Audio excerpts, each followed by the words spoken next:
Hey. I'm super excited to be back for another season of This is 30.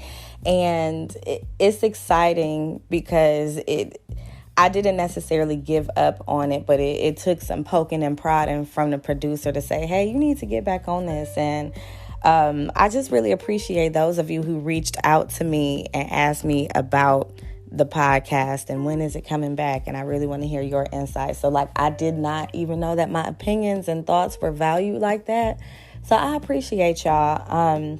And shout out to my friends Akiva and Chanel for telling me that I don't give myself enough credit for things that I do or things that I say. But I'm going to dive right into the episode because this season is very personal and I'm digging very deep. And this first episode is talking about divine feminine energy. And this was a new concept to me. I've never heard of it until, again, Akiva told me about it. I go to her a lot for just any dating questions or if I feel like I need clarity and direction. She's very down to earth, and I guess that's what they say about air signs, like Aries. I think that's an air sign, I don't know, but she Aries.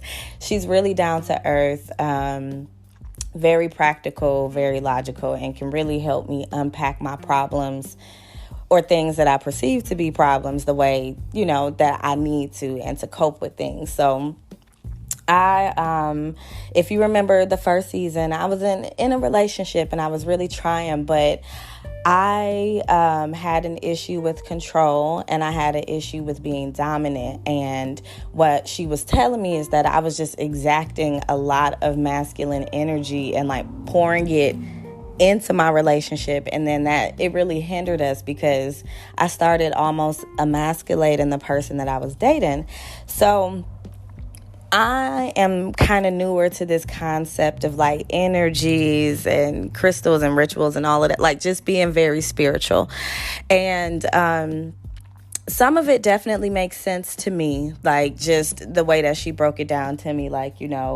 A lot of Black women, especially women who are coming from either single parent households, no parent households, or just any kind of trauma. And a lot of us, all of us, has experienced some kind of trauma in relation to our bodies, maybe not being able to express ourselves or just quite understand our feelings, especially if you are LGBTQ, and then it's your family didn't really accept it. So it's how are you accepting yourself? So a lot of us struggle with coping and coming into womanhood because of outside, influences. And then we basically turned on survival mode. You know what I mean? So it's we had to kind of cope. Our coping mechanism was survival. So it's we become independent. We become able to stand on our own. A lot of us don't really need friends, we're okay standing our ground on our 2 feet, but then that's fine. However, a lot of us had issues dating or finding a match that worked for us because I've heard things you move too much like a dude, you think like a dude. And at first, I ain't even gonna lie, in my 20s, I thought that was the biggest compliment. Man, yeah, because I ain't finna let no nigga play me. But then it's most men don't want their women to be, they want their women to be cool, I want to kick it with you, but it's they don't want a woman to kind of act like a guy too, because then why not date a guy? So, and then I'm definitely speaking in heterosexual terms here. So having issues with that, being told that I was too masculine and intimate things, I didn't like cuddling and all of that. I really didn't understand that concept. So I was very hardened to the fact, to anything emotional, to anything intimate, to anything that would kind of attach me to somebody else. So I'm explaining this to Akiva, and she was like, girl, she said, I got to get you this book. And I was like, girl, what's the book? And she said, it's called Pussy Prayers. And she was like, you need to use this, and she said you can use this to manifest the type of energy that you want. It teaches you about, she's like, have you ever heard of divine feminine energy? I said, I don't know what that is. What is that? So she started telling me about it, and it was interesting. So I'm like, here are some general qualities, and then we'll get into a little bit about the book. So it's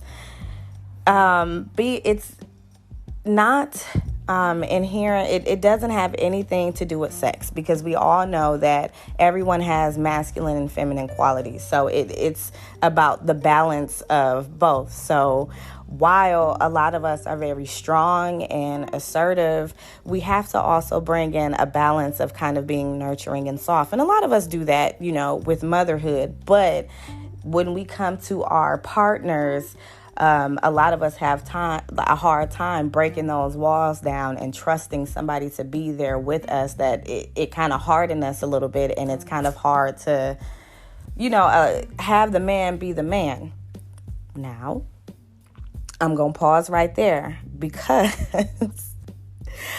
we live in a very much like equitable, or we fight for equitable relationships. However, there has to be some kind of balance of masculine, feminine energy in the house. So whether it's a same-sex relationship or a heterosexual couple, somebody has to be the person that leads. You know what I'm saying? And someone has to be the person that submits and that follows. And that is typically, in most households, and this may not be the case for you. Remember, I'm always speaking from my perspective, but someone has to submit or be the nurturing one. Like, you can't have two dominant energies, two dominant forces in the house, because then you're going to argue all the time. So there has to be a good balance of both.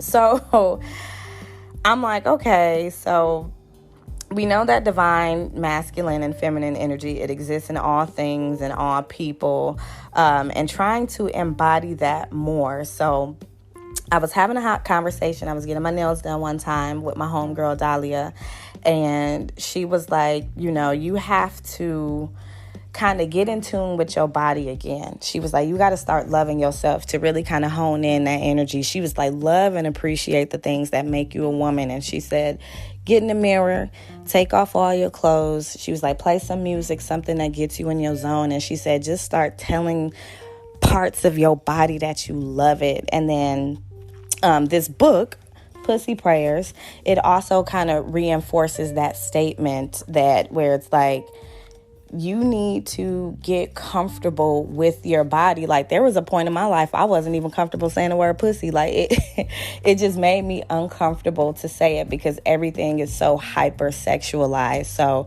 you have to know what it looks like this book says, name the parts. Do you know the parts of your pussy? Do you know what it looks like? Have you taken a mirror to it, like examined it? Do you know what pleases it? So to really hone in our feminine energy, we have to get familiar with our feminine parts. And it's not in a sexual way, but it's to learn our bodies. Like, learn what turns you on, learn what pleases it, what don't you like. Like, explore yourself. And then if just so happens, like, you explore yourself and you find pleasure from it, just muddle and resonate in that energy. So the book goes on to say, when we are feeling our best, or we are in a state of euphoria, typically in a climactic state, that is the highest energy. Like, we're feeling high vibrations. So in that period, start appreciating yourself. Now, the book says, and we'll get that too in a different episode, but to really, you can manifest things while you're in this energy. So you're supposed to, when you're climaxing, envision the things that you want, or tell yourself, if you're trying to really practice self-love, tell yourself you love yourself. Tell yourself you the sexiest thing that can make you come from yourself. You don't just really hone in that energy, and just take a moment when you're done and just really mellow. How do you feel? And then use this to really kind of lay a footprint for how you want others to make you feel. So that was very, very interesting to me. So like being disconnected from our bodies is like being disconnected from our goddess power. And women everywhere, like a lot of women I know are just really honing in their natural bodies. I am loving seeing women with their rolls out and cakes and pies and freckles and just everything that we were taught that was unpretty or unladylike. And you see people embracing that, and I love it. And that's what that feminine energy is. It's really all about loving ourselves. And that was tough for me. Loving myself. And I don't know if I would be the first person to say this out loud, but every time I would get on social media, it was almost like I hated myself. I hated how I looked. And I'm like, oh man, I'm so fat. I'm so this. And I would just pick apart everything that I didn't see or that I perceived was the thing to be. And that sounds like really high school, right? But I know I'm not the only woman to do it. I feel like I'm just the only woman to admit it and say it out loud. However, I had to kind of, after I started practicing and learning what I like, what I didn't like, I started looking at myself more. And I'm like, I'm not an ugly human being, like I do have like my flaws, but I'm like, I'm not really, an ugly person. But I didn't even take the time to invest in loving myself. Like, you know what I'm saying? I didn't do self-care. I didn't do those things to kind of make me feel good about myself. Like I really had to sit down when I was journaling one day and question, like, why do I only get my makeup done when I'm going somewhere? Like, I have the right to get my makeup done whenever I want to. Like, I have the right to do the things for myself to make me feel good, even if I'm not going anywhere. So that's getting my nails, my toes, my makeup, my hair done, things that make me feel like a woman. Now, granted, like, I'm a woman when I'm ugly without it, but I feel good about myself when I look good, and whether that's with a wig or a natural hair. But like when I get myself together and I take that time to like set rituals, like, nighttime face ritual, daytime face cleaning ritual, or whether it's like whitening my teeth or kind of really taking notice to the things that I'm putting into my body, the people I surround myself with. Like every single thing that we touch has energy in it. And I'm learning this. Like I'm definitely learning this. I'm someone who grew up in a very devout Christian household, and I'm learning a lot about spirituality and like how I connect with the world and my body and myself. So Pussy Prayers, it's definitely about rekindling your connection to your pleasure center, the space in which you manifest and you create life. We bring life into this world, ladies, believe it or not. So I wanted to share that, and hopefully I'm imparting with you to, if you are someone who's struggling or with self-consciousness, you are not alone. People are like, what? You're so pretty. You're so this, you're so that. But when you've grown up under a lot of scrutiny, like a lot of us have, sometimes it's hard to really embrace those flaws about yourself, those things that make you uniquely beautiful. Like one of my eyes is smaller than the other. Like I really don't care now. Like I don't care now. It is what it is. And it's tough, which was part of the struggle why you will rarely see videos of me. Like, I'm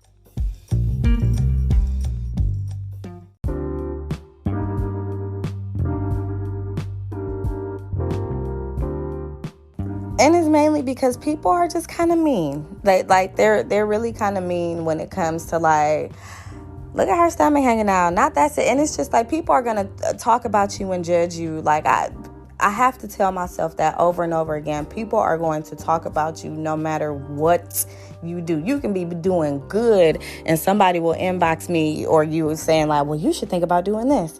Not that I haven't thought about it, but it's like, somebody's always just going to have something to say, so do it anyway. So I tell myself that, and I coach myself that doing the TikToks, like whatever.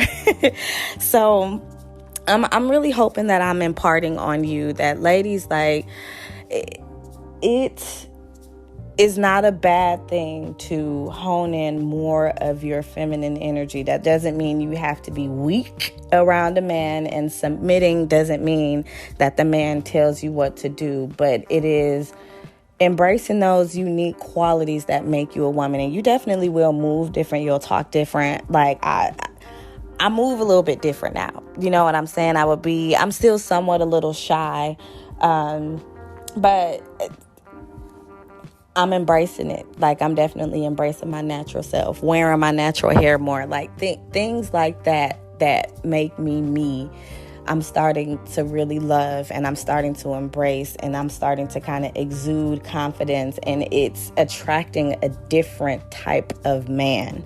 And that's where I'm going to leave off, because that is episode 2. So if you want to learn more about these different type of men that I started to attract, make sure that you click episode 2, high value and hypergamy. So I'm going to sign off here.